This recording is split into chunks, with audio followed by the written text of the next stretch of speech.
Calon Presiden nomor urut 2 Prabowo Subianto menghadiri acara yang bertajuk Silaturahmi Relawan Prabowo Gibran sesul-sul di gelanggang olahraga Sudiang Kecamatan Biringkanaya, Makassar, Sulawesi Selatan pada Jumat 2 Februari 2024. Seperti diketahui, kala itu Prabowo Subianto tiba di lokasi Gor Sudiang sekira pukul 9:50 waktu Indonesia Tengah. Terlihat Prabowo menggunakan kemeja biru dan peci hitam dan saat itu langsung menyapa ribuan relawan yang hadir. Tak hanya menyapa, Prabowo Subianto juga menyempatkan berjoget gemoy di hadapan para relawan. Adapun kala itu Prabowo juga ditemani Ketua Umum Partai Golkar Airlangga Hartarto. Terlihat Airlangga menggunakan rompi putih, baju biru dan mengenakan topi berwarna kuning. Kemudian hadir juga Wakil Ketua Umum Partai Golkar Erwin Aksa, Wakil Ketua Umum Partai Golkar yakni Ahmad Doli. Adapun acara yang dihadiri Prabowo Subianto dimeriahkan oleh penampilan band dari Wali dan penyanyi Marion Jola.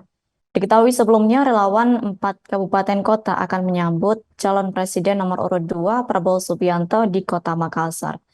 Adapun relawan tersebut berasal dari Kota Makassar, Kabupaten Goa, Kabupaten Talakar, dan Kabupaten Maros.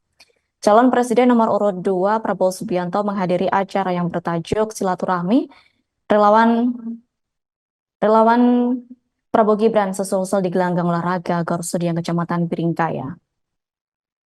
Sementara itu, Ruli Rozano mengklaim sudah ada 76 organisasi yang bergabung untuk memenangkan Capres-Cawapres nomor urut 2 itu. Terkait dengan agenda temu sapa relawan, Ruli Rozano menyebut pihaknya akan membatasi peserta. Adapun Prabowo Subianto dijadwalkan sesuai jadwal menyapa warga Makassar, Sulawesi Selatan pada Jumat 2 Februari 2024. Adapun kedatangannya dalam sebuah kegiatan yang diinisiasi oleh tim relawan. Ruli Rozano juga mengungkapkan bahwa latar belakang kegiatan yang mereka inisiasi hanya tersisa 12 hari lagi menuju pemilihan presiden 2024. Dikatakannya kedatangan Prabowo bertujuan untuk mengajak organisasi relawan dalam menciptakan kegiatan yang mempererat solidaritas relawan di Sulsel. Ruli Rozano juga mengklaim sudah ada 76 organisasi bergabung untuk memenangkan Capres-Cawapres nomor urut 2 itu.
calon presiden nomor urut 2 Prabowo Subianto memilih bungkam ketika ditanya perihal desakan agar dirinya mundur dari jabatan Menteri Pertahanan. Ia didesak mundur untuk menghindari konflik kepentingan karena maju di kontestasi Pilpres 2024. Prabowo pun diminta untuk mengikuti langkah calon wakil presiden nomor urut 3, Mahfud MD, yang resmi mundur dari jabatan Menteri Koordinator Bidang Politik, Hukum, dan Keamanan pada Kamis kemarin. Pertanyaan ini dilontarkan oleh awak media setelah acara silaturahmi dengan relawan Prabowo Gibran se-Sulawesi Selatan di Gor Sudiang Makassar pada Jumat 2 Februari 2024. Namun Prabowo hanya bungkam tanpa menjawab pertanyaan awak media. Dia kemudian memberi gestur kepada ajudannya, Mayor Teddy, untuk menyudahi doorstop dengan awak media tersebut. Kemudian Prabowo hanya tertawa kecil seraya berjalan kembali ke mobilnya. Sebelumnya mantan pimpinan Komisi Pemberantasan Korupsi sekaligus Direktur Eksekutif Kemitraan, Laude M. Syarif, menyarankan Prabowo ikut mundur dari jabatan Menhan. Laude menilai mundurnya Prabowo akan bagus untuk mengurangi konflik kepentingan pada masa Pilpres. Tak hanya Laude, Cawapres Muhaimin Iskandar juga menyarankan Prabowo untuk mundur dari Kabinet Indonesia Maju. Begitu pula dengan Gibran yang masih menyandang status atau jabatan sebagai wali kota Solo. Download Tribun X sekarang, menghadirkan lokal menjadi Indonesia.